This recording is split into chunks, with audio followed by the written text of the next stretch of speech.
Severe. Now we're going to find out here, jumping into the draft. Game number 1 in this best of 5 lower bracket final. Blacklist International, APBRGame, prepped and ready once again, going through the ringer up to this point. They've got another obstacle ahead of them, and we'll see how things fall into place once again. Ban-wise, a little bit, difference here, but a lot of familiarity as well. Fredrin, Valentina taking out Baksha for APBRGame on the blue. Over on the red, we have Blacklist International taking out the Guinevere, the Joy, the Nolan. Yep. Bruno as well as Farmis open for Blacklist International. You don't want to, obviously you don't want to give the Valentina to Yue, because how strong he is. Matilda now being picked up by APBRGame now, Red J special for sure. Now they will get the Akai, the winning hero that they used when they went up against Geek Fam Indonesia, quickly banned and sorted out by Daewoo, but that did not net them the series victory anyways. So I'm thinking like Bruno Akai here for Blacklist. Oh, Lilia. Okay. Lilia picked up. This is something that, she is priority, but oftentimes, you don't see this exactly right now. Is this a smart choice? Pick up the Lilia and the Akai for now, and all you see is the Matilda? For sure. It's a US special. You know for sure that the Farmis is going to be a consideration for APBRGame, as well as your typical marksman. There's consideration of getting the 1-1 now, but knowing APBRGame, after seeing what they saw in the previous series, maybe they might just go for the Claude instead for this particular slot. Coach Dieb did do well to cover up their bases, denied the Claude very often, but it looks like it doesn't matter. Again, if it's open and you have that mid lane trio to activate the 1-1, make Super Marco's lane a little easier to hit and get online, then by all means. It's going to be the Claude immediately answered by Blacklist International. I think at this stage of the tournament, this is what you may notice. There will be only 3 heroes that they may be picking up in the marksman role. The 1-1, the Bruno, and the Claude. They're just going to be shuffling between those 3 heroes because they need to win the games. Like, obviously, the Brodies, your Brodies, your Beatrix, they can win you games, right? But when it comes to like winning an entire series, you have to get to those all reliable carry heroes. Yeah, it's funny too, because when you look at it, right, even in the previous series, you saw how much focus was on Super Marco's lane, right? It was choked out to the point where, once again, he was so far behind in terms of the gold-to-gold matchup in the gold lane that it really, stopped them from doing what they had to do to stay in that game. And so that can be a similar game plan here. But once again, those picks locked in, we have to focus on the XP lane, right? The impact lane right now is currently in the M5. It plays a huge role here. Yeah, I'm thinking about like Lapu-Lapu or Kali, these heroes that are played in a role where you're an XP lane, but you're also an assassin in a way, right? But at the same time, the Terizla should be a consideration for both teams, since the Terizla is a hero that's good against the Claude, good against the 1-1 as well. And I like the fact that APBRGame will be denying sustained heroes now, because that is what 1-1 doesn't want to face. So now I'm wondering, do they allow the Minotaur? The Minotaur is still out there. If both teams are looking for an XP laner, it's very clear that Blacklist actually need a roamer. You have to activate a Yue. You have to allow for them to, again, be ready for these false collapses, fall away team fights, fade away team fights. So I'm wondering if that's going to be possible with what's left on the board after Coach Ducky and Coach Bren are done banning. Oh, there's the Khalid, as we talked about. It's been making waves, or sand waves, if you will, throughout M5, of course. Love it.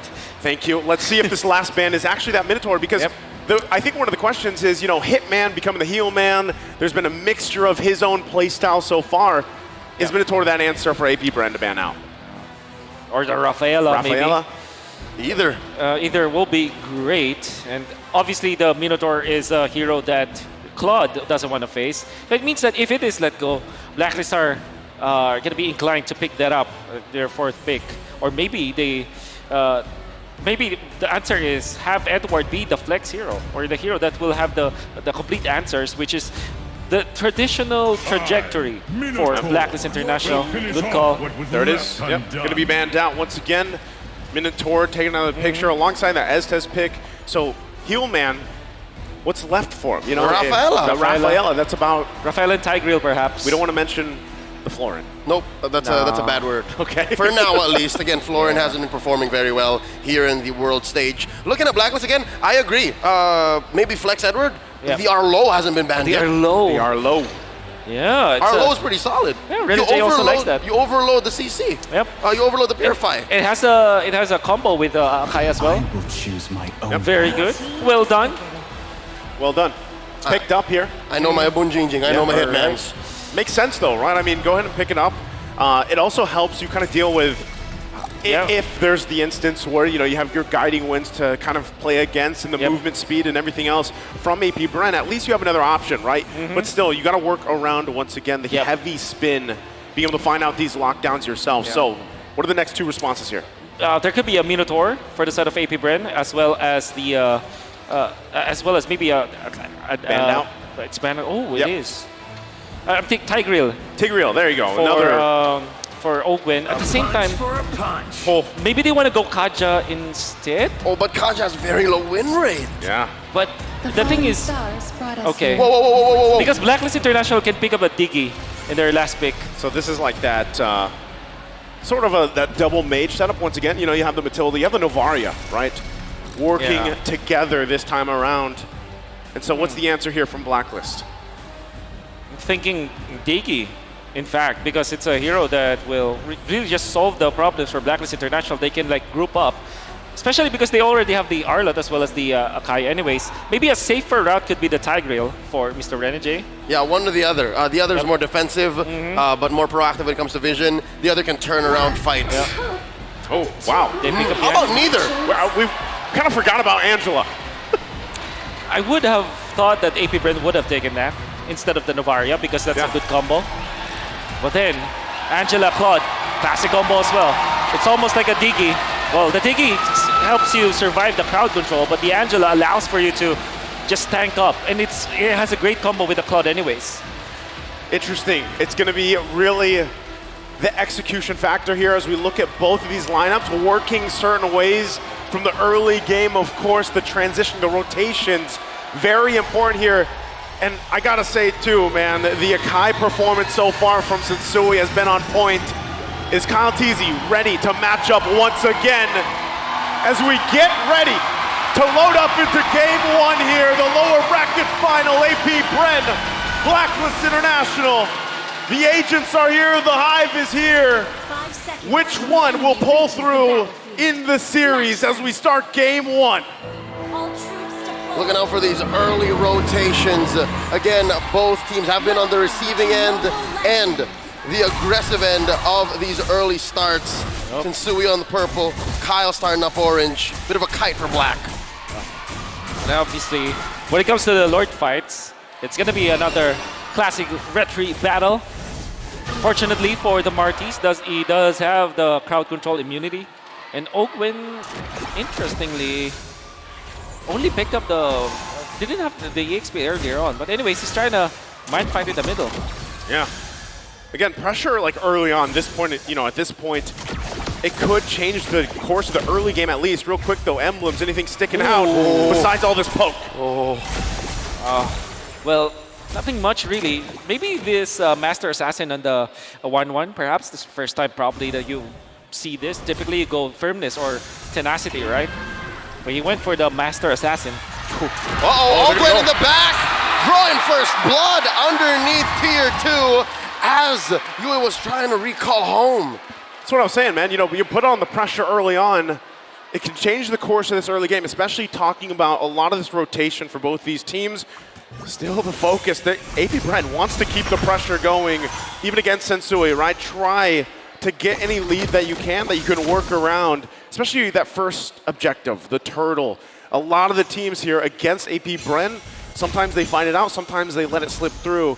But I feel like Blacklist International, they want to just go ahead, contest all these things, right? Yep. Give it up to them the best they can, try to win these early fights if they can. Now, typically, Wolf, when we see the Angela pop through, it's a little more passive, right? The play style here, and even the variation. We've seen Angela's pick up focusing Mark. This time around, it's not. It's the Imperial Rage. I guess the idea for Blacklist International is to go classic Ube, wait for 7 minutes, wait for 8 minutes, and then fight afterwards. Here we go. Turtle already up. Slight pull for APBRGame. Heavy spin spent out by Sensui already. Edward flickering on. Kyle Teasy pops him with a decimate. Renegade flickering on through. There's a puppet on the strings. APBRGame putting up bodies in between them and Blacklist. Turtle scored. APBRGame. Great force out coming out from Flap TZ, forcing the heavy spin while only using his flicker. He can get back to the fight. Then, we know for sure that Kyle TZ had a micro objective battle against Sensui the Lizard, where they had a retry battle that favored Kyle TZ eventually. That meant that Kyle TZ had easier access to level 5, and Sensui not having the heavy spin and a level disadvantage, he just decided, I will not fight. Yeah, I feel like as your Blacklist International here, and you're working against, let's say, the lineup of APBRGame, right? The tools that they have vision, they have utility in terms of mobility, right, with the Matilda pick. That's really what's going to favor them early on. Once again, as Blacklist International tries to build up here, trying to buy some time, of course, that's the thing with Claude, right? You need to be able to build up on this Claude real quick as items are falling into place. Yep. Anything here happening, Wolf, sticking out? Maybe the defense is going to be important. Sensui, interestingly, will try to fight this purple. Gets it, actually. Yep, spends his retribution. The Astro Echo spots a few. Sensui displaced, forcing a heavy spin. Circling Eagle, knocking up 2. 3 members of Blacklist push back into their jungle. Wow. A disengage. Yeah, they get out with it. He gets away with it. Literally just walking in front of the members of APBRGame, gets out with the help of his teammates. And then all of a sudden he equalized, because I was just about to say that Blacklist International kind of needs to secure levels onto Sensui, which means that they need to secure the jungle again. The fact that they got a purple buff away from APBRGame, that's pretty massive in terms of their recovery. Gentlemen, I can't believe it. He committed Grand Theft Purple with 0 punishment. Now up top, Renegade in trouble. Circling Eagle committed by Ogwin. Wow. That's enough damage. Kyle TZ using the decimate. Now it's Oheb's turn. BMI on out. Staying underneath his turret. APBRGame pushing the advantage. Going up about 2,000 gold ahead. Super Marco looking to take to the skies. Blazing Duet versus the Crossbow Tang. Marco wins. Oh, that's tough, right? You blazing duet, but unfortunately, you can't shoot up too much into the air there with the air time. Now, once again, Turtle going to be up here, second one of the game. Blacklist in position. It was all horizontal. We need to go vertical. Edward gets a hard guard in him. The hitman healing him up. Not enough. Ogwin gets the kill. Turtle still standing, down to a fifth of its health. Blacks International with the pull. Kyle Easy coming in with the steal. Sensui backing off. Still has a heavy spin in check. They disengage, losing 100%, going over to AP. Great decision from APBRGame to turn onto heroes first, as they have found an opening onto Edward. You can say that Renegade's usage of the ultimate might have been a second too late. That meant that even after the shields, the damage output of APBRGame was enough, and then the retry battle won by Kyle TZ. It's definitely APBRGame's early game now. Yeah, speaking of early game, once again, at this point in the game, you're nearly 4K ahead. Blacklist International, the way they want to adjust to this is, again, buy some time, let scaling happen here. But still also, the other thing as well is UA, right? Usually when you see these Lilias, they pop out a ton of damage, but he's going to kind of have to wait for that. He has to wait for some of these setups to happen, which is on the shoulders right now of mostly Edward with his Arlot pick. But you can see APBRGame just not really given a chance for them to breathe, right? They want to continue on. Super Marco putting quite a bit of damage onto Oheb. APBRGame have done more than just checking. In terms of an MMA fight, they've been stepping forward, looking for these feints, looking for these sweeps, and that's what explains his 5K gold lead, 5-0 at 6. Yep. And even if Blacklist got a solid haymaker, a solid check under the chin, stealing a purple, APBRGame didn't even need it. Yeah. Like RTC is in the zone right now, I would say. The way that he utilizes the ultimate is always pixel perfect. You wouldn't think that it will be enough to get kills, but so far his 2 kills were well-calculated usage of the decimate. Ooh, few hits. Swiping away Kyle TZ, putting Sensui down, half health. Hogan pushing them back. This mid lane in tier 1 is the only one standing left for APBRGame in the slow assault. So given this situation, we're seconds away here from the last turtle of the game, is Blacklist International better just giving this up? Wolf, let it be. Just give it up, get ready for the Lord. Yeah, absolutely. If they can defend by not dying, go for that. But if they will lose more in defending turrets or defending like turtles, it's absolutely not going to be worth it. Sensui might try to go for this, but Kyle is level 10 and he gets poked. That's it. Yeah. That's 3 spotted. Sensui used the heavy spin, pinning Super Marco. Dashing on through, clearing it off. Cleansing it. Edward in trouble. Taken to the skies with the I'm... Wow. Gonna go in. And there it is. Crossbow Tang jumping through. Yue gets popped by Flap TZ, knocking him out behind tier 2. And with that, APBRGame force the advantage. Couple of kills, plus a turtle.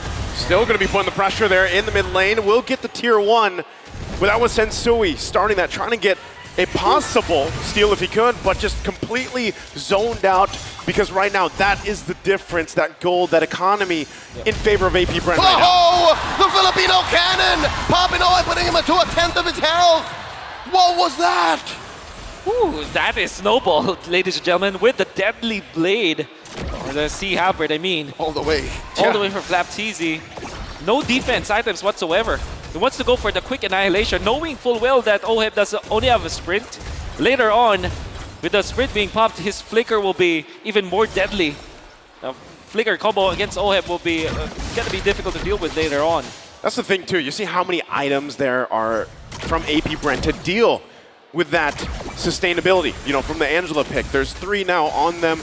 They're all ready to pretty much fight in these skirmishes, and that's why, once again, the Heart Guard really hasn't had much of an impact, right? They continue to whittle down, and then when the Heart Guard's supposed to be there, it's not providing enough healing because of the itemization from APBRGame. They further the lead. Sensui, though, will be able to get the orange as he backs off once again. Blacklist really trying to hold on to any of the real estate they can on their side of the map, but right now, you can see the power of this lead. Yeah, definitely. Even APBRGame just taking over the jungle of Blacks International, they can't do anything about it. But fortunately, Sensui had the guts to use the Retribution, steals it away. Look at that Astral Spear hitting onto 2, putting them at below 50% HP with just 1 shot. Oh! Again, right? This is why Novaria, for the longest time, has been prioritized, right? Vision, poke potential, increasing the hitbox even, and now with everything, APBRGame's going to be able to go ahead and just grab themselves this Lord as well. Blacklist International still not positions to really deal with this. UA just picking up the Ice Queen wand here. Yeah. They're very far behind in terms of itemization. Super Marco picking up a big defensive item pickup, the Wind of Nature. I gotta say though, this is not the first time the Blacklist International were put in this very bad spot. That's right. Just yesterday, they overcame, what, a 10k gold lead, 12k gold lead? And now, they have the heroes to actually win this game. They have the Claude Angela, Lilia for the defense, and Akai for a win condition pin down. If you're talking about lessons, Wolf, APBRGame had the same lead. That's true. A massive lead. So now they're pushing the advantage. They're getting on the offensive because they have to. Exactly. They have to. So either way, once again, Blacklist International still could hold on much longer. It is only 10.5 minutes in. They got to make quick work of the Lord top side. They have the tools to stay in the game, at least extended. Oheb also has to be very careful on this approach. You can see as well, damage is there. They're going to deal with the Lord here. Astral Echo thrown out, spotting 3. This is an odd and awkward position for an Angela. They don't like being in the front lines like this. Ogwin setting it up, looking for that circling eagle, waiting for it to go off of cooldown, does not engage. A successful defense by Black. That will inflate APBRGame's lead to 9.8k, but it will not end the game yet. What they can do right now is to clear out the jungle, make sure that Blacklist International will have to group up and just stay for scraps, just dividing all of those gold that they get from the minions that are incoming and not get any more from the jungle creeps. Well, they deal with these shots here. Once again, looking at the items, you can see, right, Oheb needs a lot of time. He's only got the Demon Hunter Sword. He's got the Golden Staff here. Most likely will be able to grab the Wind of Nature next. But still, that's the thing, right? Working alongside the fact that you are down this far behind, the approach you have to take is you got to be kind of cautious, careful. Ogwin constantly putting the pressure here with the Circling Eagle for Blacklist International, and that's why the positioning is so important. Even looking across the map, looking at the positioning of APBRGame, they want to punish a misstep from Blacklist International to possibly end the game early, right? They don't want to extend it too far. They go for Sensui. He's at the front, but he's going to be fine. The pokes come through, though.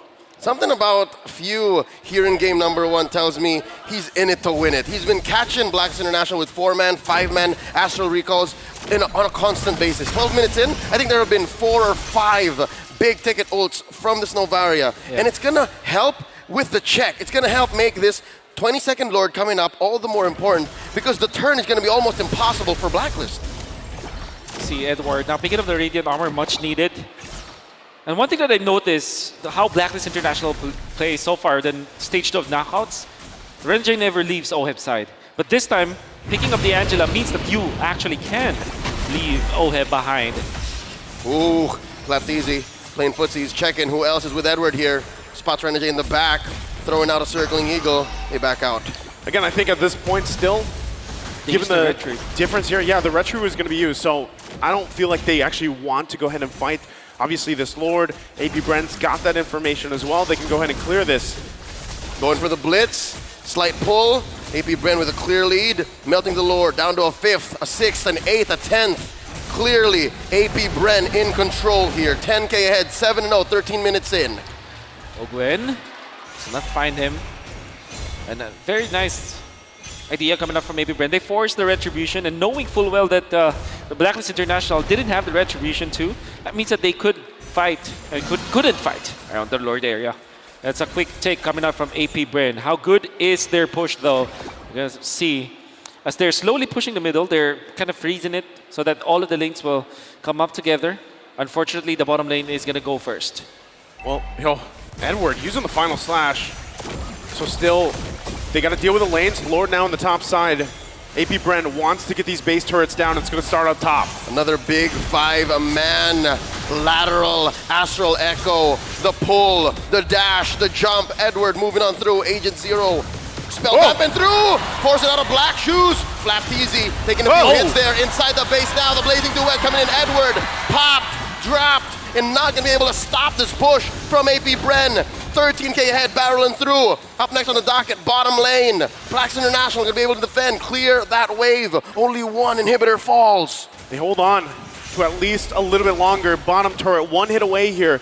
But Blacklist International, you can see they're starting to get the damage online, especially for OHEB. But can they hold on longer? The jump in, another black shoes, a heavy spin, pinning down Flapteasy, gonna take him down. But Sensui pays the iron price. Marco taking down an inhibitor in mid, down bottom as well. Dodge. Sensui's not here to half through and split these waves, but it looks like it's gonna slow down. Unless APBRGame waiting for a wave in mid. The Astral Echo spots the 4 remaining members of Black. The circling. Oh! Good eye sniper! Few finds one. 3 defenders left underneath the base. There's a solid wave. Renjay coming through. Hard guard is going to be enough. Kyle Easy wailing away at the base. OHEB goes down. Few pops him. And now the base stands alone with 2 members of Black, 1 member of Black. No more. It's a wipeout. APBRGame takes game 1. And it looks like they've adjusted very quickly from the previous series. They came out swinging in a decisive game number 1. They take this game, they take the series 1-0. If you look back at that game, there's no overextension, no overheating coming out from APBRGame. Very disciplined, getting all of those OP heroes that we have, the 1-1, and getting the Matilda as well. Very strong combo. Martes coming up from Galtizi, just on point, no mistakes, well-calculated usage of the Decimate. And then, of course, Few on the Navaria. Still, you know, with the hawk eye, or eagle eye, Few is there. It was on point, right? Again, why they love to take that Navaria, but we'll leave it to, what was that, the Malaysian brothers over there on the panelist stand. Go ahead and break down this game number 1.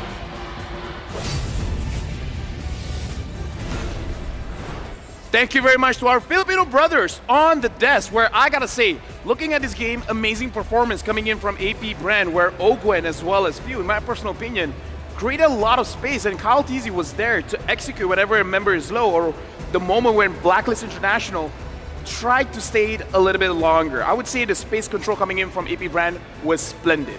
Absolutely, but that's not all, right? When we look at Blacklist International's overall style of composition, truly, is it an all for one or is it a one for all? And it definitely felt like it was based to play around their mid as well as their gold laner here. But you got to give credit where credit is due. APBRGame, solid game through and through from draft all the way to the finish. I'm pretty sure we both know who the MVP of this game is going to be. Well, with that being said, we're going to look at the MVP of this game. The MVP is going over to Ogwen, where again, like I said, the way that he controlled the space, I got to say, the members of APBRGame, they're very free to walk around everywhere because Ogwen is poking, Ogwen is figuring out where everyone is. He's an enabler, and he enables everything. All around a nice guy, man. I mean, that's the thing with Matilda. It's not like Grok where it's an emphasis of your opponent's mistakes. It gives you the confidence to make plays, make a mistake, and it'll be totally fine, especially if Ogwen is going to be on your side with this Matilda to save you at the end of the day. And I think it's even more emphasized once we start jumping into the highlights. Yeah, we're gonna look at the highlights where, again, the way that APBRGame played around, it all starts around the Riverside because they're making sure that Blacklist International has a clear line on the ground that you can't move forward. And we gotta say, Ogwen, again, moving around, giving space, giving vision, but I want to talk about Few as well. Few also giving vision, but more so giving the damage, making it so that before the fight even starts, it's not a good idea to engage. Well, I mean, there was a couple of problems, right? We're hoping that Renegade is able to keep everybody topped up, clean, but the laning phase was absolutely ruined so fast into the game. And that's where you see this huge wave of momentum coming up from the side of APBRGame, especially around types of fights where you're hoping that, at least for OHEB, he's put back enough time, 3 minutes worth of time, that they're not able to get to their eventual power spike. I feel like we got to jump on what Wolf said as well on the pick and bans coming in from APBRGame, where the draft coming in from APBRGame is super solid, where they got a lot of S-tier heroes, the Matilda, the 1-1, even the Novaria, even though it's like not number 1 or number 2, but again, a very solid hero. Very good considerations overall, and yes, initially you're thinking about lane priority. You're thinking about ways to kind of control the lanes, right? Have ways to move together as a team, which is very much like Blacklist International wants to play. However, when you have strong laners, and more importantly, once we start looking at some of these post-game stats, let's look at the emblems and keep in mind, this is not a normal thing that we usually see. Usually it's from the Cambodian side, right? Super Marco taking Master Assassin, but not only that, Flapteezy deciding to take that as well. They were looking to hurt their lane as much as they could. Yeah, I kind of feel like on all fronts, Blacklist International was not having a comfortable game because, again, looking at how they've been moving around the map, where I kind of feel like, I remember one time when Sensui was using the heavy spin down at the bottom side of the turtle, and then Flapteezy was able to flicker out of that. After that, it looked like Blacklist International had no way to get into the fight because their idea is to scale onto OHEB, let OHEB do a lot of damage when it comes to the late game, especially because they have the Lilia as well as the Claude. They should be able to get to that stage of the game, but again, the early game, brutal. Absolutely, right? And it's emphasized more once you start looking at the laners who did get ahead, like Super Marco. How do you catch him exactly, right? You have ways to break his inbuilt Purify, but at the same time, you have no real means of locking him down. Worst yet, when you have Ogwen to supplement that as well, it becomes almost impossible to find that lockdown. He basically gets to play the game for free, dash around as much as he likes, and not really get punished for it at all. And let's not forget about Flapteezy, the fact that he's able to build full damage and get away with it, especially when you're up against an Arlite, is one thing to behold, but at the same time, nobody on the side of Blacklist International is looking to punish him. Let me tell you, Gideon, I feel like this is their idea, where they're like, you know what? Just now it didn't go well.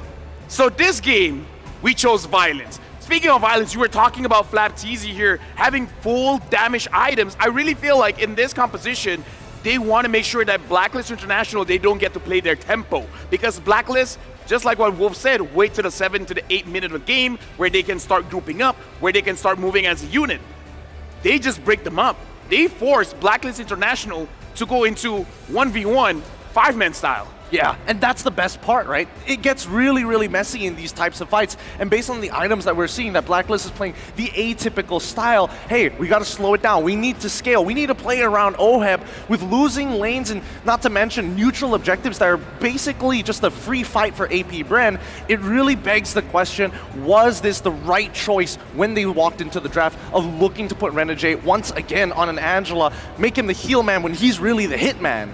But we got to look at the rich guy, Super Marco, 896 gold per minute to carry, Few 82,000 damage dealt, Sandbag Sensui 113,000 damage taken. Looking at this game, I kind of feel like this is what APBRGame have cooked up specifically for Blacklist. We're going to look at the damage dealt here, and this is why I want to talk about Ogwen as well as Few doing a lot for this team. Even though Ogwen is the roamer, he's doing quite a lot of poke damage, the same thing as Few, making it so that Blacklist, as a team that is full of discipline, they have a rough idea how much HP they need to move forward. So as long as they keep Blacklist International under a certain threshold, making it so that they're not going to be able to move in front. I feel like that's the name of the game.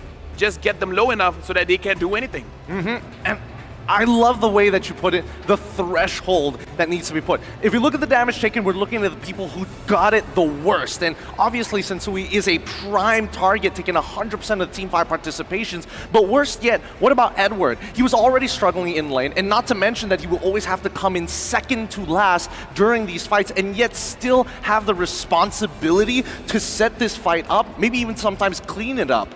The way that I see it is like Blacklist International, they want to have steps. They want to have a ladder. APBRGame went to the second step, crushed it, making sure that you cannot connect the first and the third spot. So I kind of feel like Blacklist, they got to see this coming for the next match.